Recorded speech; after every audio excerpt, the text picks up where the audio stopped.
లండన్లో తెలుగు యువకుడు మృతి చెందాడు. కాకినాడ జిల్లా కొండయ్యపేటకు చెందిన వ్యక్తిగా గుర్తించారు. లండన్లో తాను నివాసం ఉంటున్న ఇంట్లో అకస్మాత్తుగా మంటలు వ్యాపించి దట్టమైన పొగలు రావడంతో ఊపిరాడక అభిషేక్ చనిపోయాడని లండన్ పోలీసులు చెప్పారు.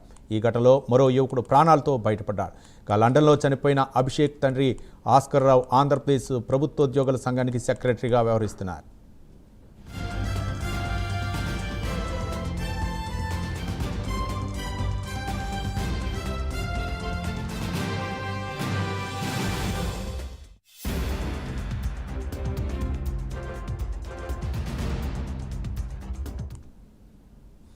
లండన్లో తెలుగు యువకుడు మృతి చెందాడు. కాకినాడ జిల్లా కొండయ్యపేటకు చెందిన వ్యక్తిగా గుర్తించారు. లండన్లో తాను నివాసం ఉంటున్న ఇంట్లో అకస్మాత్తుగా మంటలు వ్యాపించి దట్టమైన పొగలు రావడంతో ఊపిరాడక అభిషేక్ చనిపోయాడు. లండన్ పోలీసులు ఈ విషయాన్ని చెప్పారు. ఈ ఘటనలో మరో యువకుడు ప్రాణాలతో బయటపడ్డాడు. లండన్లో చనిపోయిన అభిషేక్ తండ్రి ఆస్కార్ రావు ఆంధ్రప్రదేశ్ ప్రభుత్వోద్యోగుల సంఘానికి సెక్రటరీగా వ్యవహరిస్తున్నారు.